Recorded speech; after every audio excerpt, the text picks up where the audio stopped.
ഇന്ത്യയിൽ വലിയ വിവാദത്തിന് തുടക്കം ഞാൻ നേരത്തെ മുതലേ ഉണ്ട്. പക്ഷെ ഇപ്രാവശ്യം ട്രംപ് ഇന്ത്യക്കെതിരെ പറഞ്ഞ നരകത്തിന് തുല്യം ആണ് ഇന്ത്യ. ചൈനയുടെ പേര് വെറുതെ കൂട്ടിയെന്നേ ഉള്ളൂ.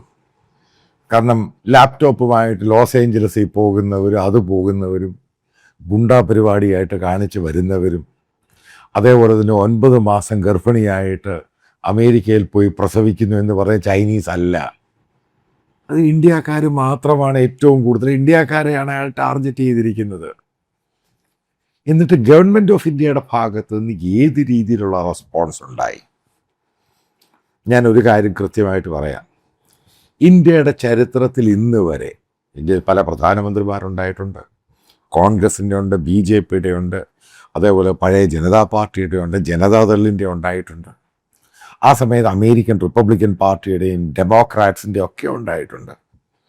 ഒരു കാര്യം പറയാം, ഒരു അമേരിക്കൻ പ്രസിഡന്റും ഇന്ത്യയോട്, ട്രംപുമായിട്ട് മോദി പോലെയുള്ള ബന്ധം, ലോകത്ത് അതേപോലെ ഒരു ബന്ധം ഒരു അമേരിക്കൻ പ്രസിഡന്റ് ഇന്ത്യക്കാരനോട്ട് ഉണ്ടായിട്ടില്ല. അതേപോലെ ബന്ധമായിരുന്നു മോദിയുമായിട്ടുണ്ടായിരുന്നത്. ഇപ്പോഴെന്തിനാ മോദി ഈ പറയുന്ന പോലെ പലതും പറയുന്നു, മോദിക്കെതിരെ പറയുന്നു, 5 വീണു, 7 വീണു, 8 എയർക്രാഫ്റ്റ് വീണു, ബ്രാൻഡഡ് ന്യൂ എയർക്രാഫ്റ്റ് വീണു, ഇന്ത്യയെ ഗ്ലോബലായിട്ട് അവഹേളിക്കുന്നു, പാകിസ്ഥാനെ ഉയർത്തിക്കാട്ടുന്നു. എന്നിട്ട് എന്തുകൊണ്ടാണ് ഇന്ത്യൻ പ്രധാനമന്ത്രിയും ഇന്ത്യൻ അഡ്മിനിസ്ട്രേഷനും ഇത്ര വലിയ അവഹേളനം ഉണ്ടായിട്ട് പോലും ചരിത്രത്തിലാദ്യമായിട്ട് എന്തുകൊണ്ടാണ് നിശബ്ദമായിട്ടിരിക്കുന്നത്? അമേരിക്ക പറയുന്നത് അതേപടി നമ്മൾ അനുസരിക്കുകയാണ്. ഇപ്പം ഞാനിത് പറയുമ്പം നിങ്ങൾക്കത് വിശ്വാസമില്ലെങ്കിൽ RSSൻ്റെ നേതാവുണ്ട്, അതായത് റാം മാധവ്, അതായത് RSSൻ്റെ ഏറ്റവും സീനിയർ നേതാവാണ്, അവരുടെ ഒരു ഇൻ്റലക്ച്വലാണ്. അദ്ദേഹത്തിൻ്റെ വീഡിയോ കാണുക. We lagged behind. We agreed to stop buying oil from Iran. We agreed to stop buying oil from Russia, facing so much criticism from our Indian opposition. We agreed for 50% tariffs. Agreed means we did not say anything. We maintained our patience. 50% tariffs we agreed. Today, in the new trade deal also, we agreed for 18% tariffs, higher than what it used to be. I mean, average tariff. So, where is India lagging behind in that? What are those issues that where India is not doing enough? That's a big question. Briefly, I know earlier today, for example, we got into some of the history of the civil nuclear. ഈ വീഡിയോയ്ക്കകത്ത് നിങ്ങൾ കണ്ടു കാണും എന്താണ് റാം മാധവ് പറയുന്നത്. അതായത് 50% tariff നമ്മൾ ഏർപ്പെടുത്തി, 18 ഏർപ്പെടുത്തി, അതേപോലെ തന്നെ ട്രേഡ് ഡീലുമായി ബന്ധപ്പെട്ട് ലോകത്തെവിടെയില്ലാത്ത 500 ബില്യൺ നമ്മളവിടെ പോയി ഇൻവെസ്റ്റ് ചെയ്യണം, നമ്മൾ ആ സാധനം വാങ്ങണം, ഈ പരിപാടികളൊക്കെ പറഞ്ഞു. എന്നിട്ടും നമ്മുടെ നേതാക്കന്മാർക്ക് അതിനെപ്പറ്റി ഒന്നും പറയാനില്ല. ഇപ്പം ഒരു കൂട്ടരൊക്കെ പറയുന്ന എപ്സ്റ്റീൻ ഇഷ്യൂ, ആ ഇഷ്യൂ ആണ്, ഈ ഇഷ്യൂ ആണ്. പക്ഷേ യഥാർത്ഥ ഇഷ്യൂവിനെ പറ്റി ഞാൻ മനസ്സിലാക്കി എന്താണ് ഇതിൻ്റെ ഇഷ്യൂ. അതിനു മുമ്പ് ഒരു ക്ലിപ്പിങ്ങും കൂടെ നിങ്ങൾ കാണണം. ഞാൻ മലയാളത്തിലാണ് വീഡിയോ ചെയ്യുന്നത്. അതായത് ഒരു വീഡിയോയിൽ ഞാൻ പറയുന്നുണ്ട്, ഈ മണിപ്പൂർ ഇഷ്യൂവുമായി ബന്ധപ്പെട്ട് മോദി അതിനൊരു സൊല്യൂഷൻ ഉണ്ടാക്കും. ആ സൊല്യൂഷൻ ഇന്ത്യ അമേരിക്കയുമായിട്ടുള്ള ക്രിസ്ത്യനുമായിട്ടുള്ള പ്രശ്നങ്ങൾ മാറും. അതിനുശേഷമായിരിക്കും മോദി അമേരിക്ക വിസിറ്റ് ചെയ്യുന്നത്. വളരെ ഏകദേശം ട്രംപ് അധികാരത്തിൽ വന്ന സമയത്ത് ഞാൻ ചെയ്തൊരു വീഡിയോ ആണ്. മോദിയുമായിട്ട് അമേരിക്കൻ പ്രസിഡന്റ് ട്രംപുമായിട്ട് ബന്ധപ്പെട്ട റൈറ്റ് വിങ്ങിലെ make America great again MAGA, അതിൻ്റെ ഒരു നേതാവ് അയാളുടെ സോഷ്യൽ മീഡിയയിൽ എൻ്റെ മലയാളം വീഡിയോ അയാൾ ഷെയർ ചെയ്തിരിക്കുക. അതിനകത്ത് ഞാൻ പറഞ്ഞ ഇന്ത്യ അമേരിക്ക റിലേഷൻഷിപ്പ് നല്ലതാകണമെന്ന് മാത്രമാണ്. പലപ്പോഴും അപ്പോൾ ആ വീഡിയോയുടെ ക്ലിപ്പിങ് നിങ്ങൾ നോക്കുക, അയാൾ വരെയാണ് എൻ്റെ വീഡിയോ ഷെയർ ചെയ്തിരിക്കുന്നത്. എന്നിട്ട് അയാൾ പറയുന്നു ഇന്ത്യ അമേരിക്ക റിലേഷൻഷിപ്പ് നല്ലത്. ഇത് ട്രംപിൻ്റെ ഏറ്റവും അടുത്ത ആളാണ്. അപ്പം ഞാൻ ഈ അമേരിക്കയിലൊക്കെ പോകുമ്പോൾ റിപ്പബ്ലിക്കൻ പാർട്ടിയുടെ പല നേതാക്കന്മാരുമായിട്ടൊക്കെ അവിടെയുള്ള പല ഇന്ത്യക്കാരായ ജേർണലിസ്റ്റുകളുമാതിരൊക്കെ ബന്ധപ്പെടാറുണ്ട്, സംസാരിക്കാറൊക്കെ ഉണ്ട്. ഞാനെപ്പോഴും ഇന്ത്യ അമേരിക്ക റിലേഷൻഷിപ്പ് നല്ലപോലെ പോകണം, അത് ഇന്ത്യയുടെ സാമ്പത്തിക പുരോഗതിക്കും അമേരിക്കയ്ക്കും നല്ലതാണ് എന്ന അഭിപ്രായക്കാരനാണ്.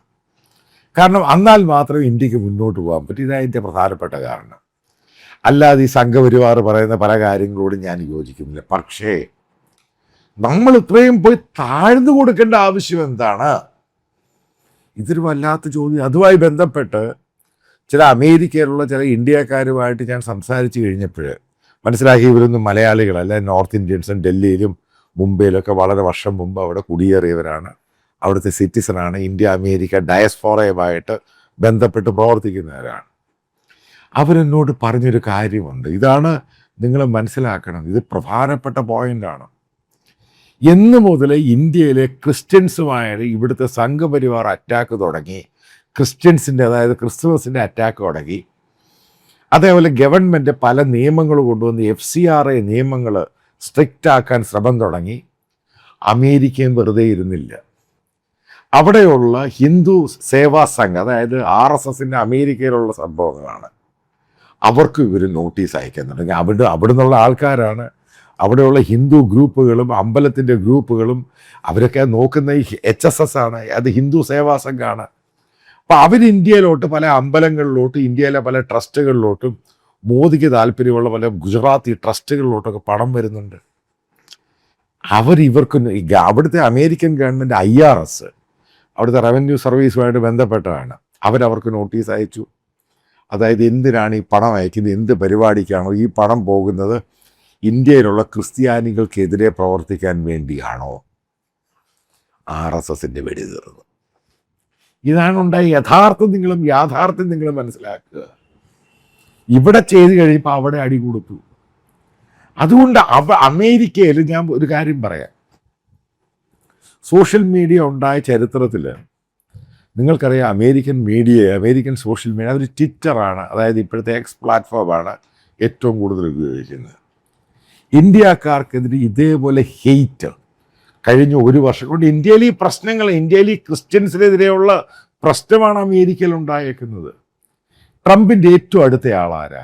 ഈ ബില്ലി ഗ്രഹാമിൻ്റെ മകൻ ഉണ്ടായിരുന്ന ഫ്രാങ്ക്ലിൻ ഗ്രഹാം. അയാളുടെ വിസ അയാൾക്ക് കൊടുക്കുന്നില്ല. അതേപോലെ തന്നെ അമേരിക്കയുടെ പല ആൾക്കാർ ഇന്ത്യയിലോട്ട് വരാൻ വേണ്ടി പല നിബന്ധനകളും പ്രശ്നങ്ങളും ഉണ്ടാക്കുന്നു. ഇതൊക്കെ അമേരിക്ക പ്രശ്നമാണ്. ഞാൻ വീണ്ടും നിങ്ങളോട് കാര്യം പറയാം, അമേരിക്ക ഒരു ഹാർഡ് കോർ ക്രിസ്ത്യൻ കൺട്രിയാണ്. ഹാർഡ് കോർ മെഗാ എന്ന് പറയുന്ന make America great again, Charlie കിർക്കിൻ്റെയൊക്കെ നിങ്ങൾ വായിച്ചു നോക്ക്.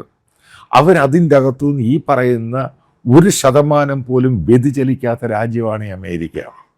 അവരത് ഭയങ്കര സീരിയസ് ആയിട്ട് എടുത്തിരിക്കുകയാണ്. അതുകൊണ്ടാണ് പ്രധാനമന്ത്രി മോഡി കാലേൽ പിടിച്ചു പോകാൻ തയ്യാറായിട്ട് പോലും അമേരിക്കൻ അഡ്മിനിസ്ട്രേഷൻ, അമേരിക്കൻ ഗവൺമെൻറ് ഇന്ത്യയെ മൈൻഡ് ചെയ്യുന്നില്ല. അതുകൊണ്ടാണ് ഈ ട്രേഡ് ഡീല് പോലും നമ്മൾ പോയി സറണ്ടർ ചെയ്തത്.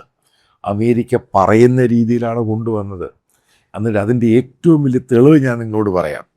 ഇന്ത്യയിലെ വ്യവസായിയായ റിലയൻസിൻ്റെ മുകേഷ് അംബാനി ടെക്സാസിൽ $300 ബില്യൺ അമേരിക്കൻ അവിടെ റിഫൈനറി ഇൻവെസ്റ്റ് ചെയ്യാൻ പോവുകയാണ്. അത് അവിടെ പോകുന്നതിന് ഇന്ത്യയിലല്ലേ അദ്ദേഹം ഇൻവെസ്റ്റ് ചെയ്യേണ്ടത്? എന്തുകൊണ്ട് അമേരിക്ക ഇൻവെസ്റ്റ് ചെയ്യേണ്ടത്? അമേരിക്കൻ ഗവൺമെൻറ് കൃത്യമായിട്ട് പറഞ്ഞു, അതായത് നിങ്ങൾ ഈ സാധനങ്ങളൊന്നും അവിടെ ഇൻവെസ്റ്റ് ചെയ്തില്ല, ഈ സംഭവങ്ങളൊന്നും ഉണ്ടാകുന്നില്ല എങ്കിൽ ഇന്ത്യക്കാരൻ്റെ ജോലി അവർ വെട്ടിക്കുറയ്ക്കും.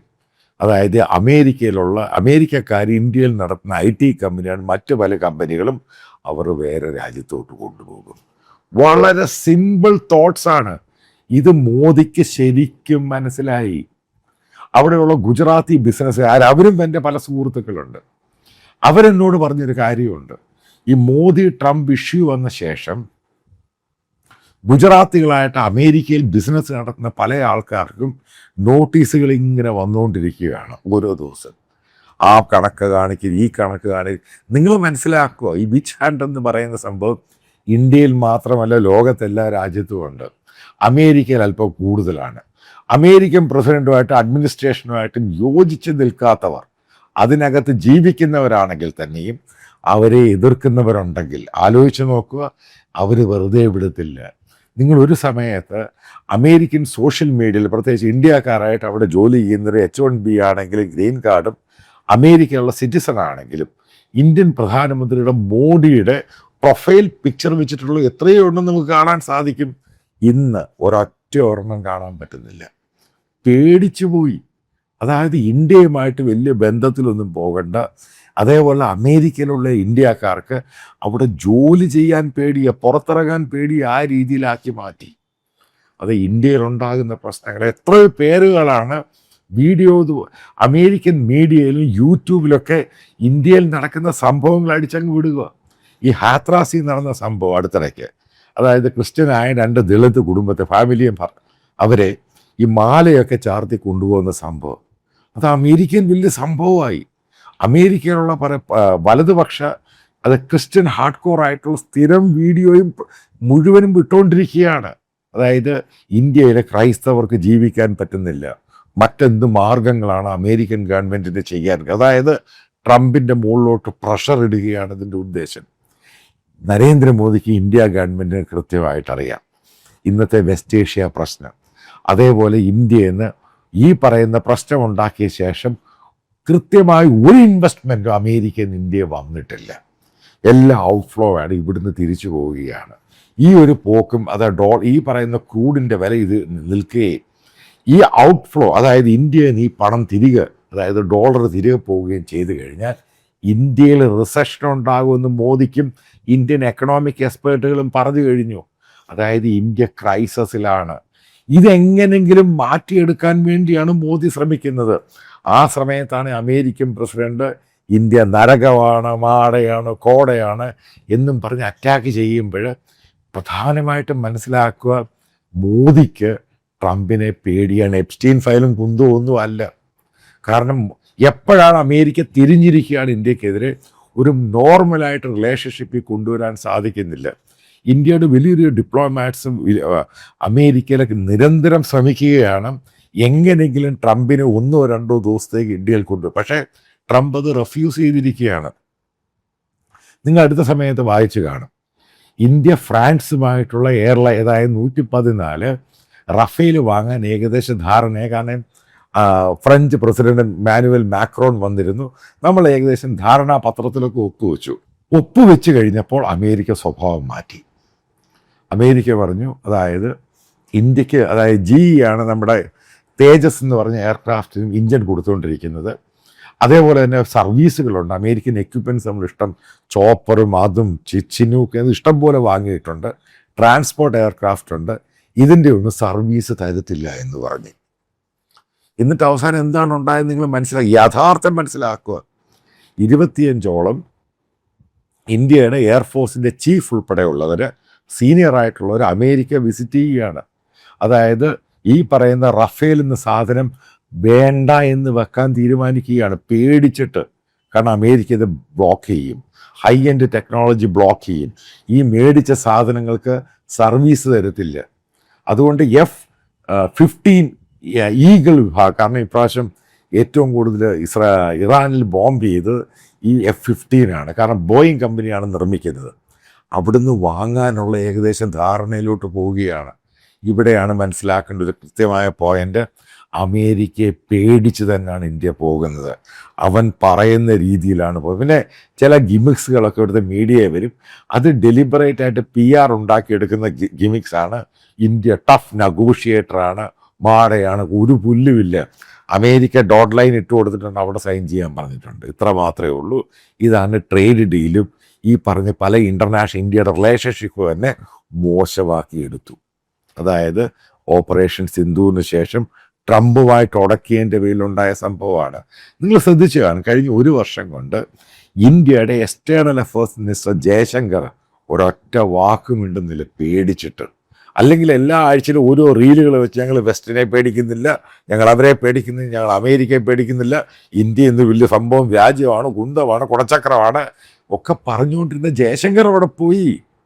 ഇതേപോലെ സോഷ്യൽ മീഡിയയിൽ തള്ളിക്കൊണ്ടിരുന്ന BJPയുടെ പല വക്താക്കളും പല നേതാക്കളും അവിടെ പോയി. കങ്കണ റോണത്ത് ഒരൊറ്റ ട്വീറ്റ് ചെയ്തു ഈ ട്രംപിനെതിരെ. 1 മണിക്കൂർ കഴിഞ്ഞപ്പോൾ BJP ഇടപെട്ടത് മാറ്റി.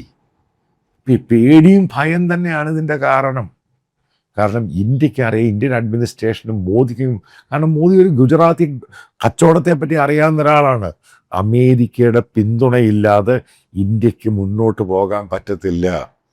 ക്രൂഡിൻ്റെ വില ഇത്രയാണ്, റിസഷനിലോട്ടാണ് ഇന്ത്യ പോകുന്നത്, മാന്ദ്യം സംഭവിക്കാം, ഗ്ലോബലായിട്ട് ഇഷ്യൂ ആണ്.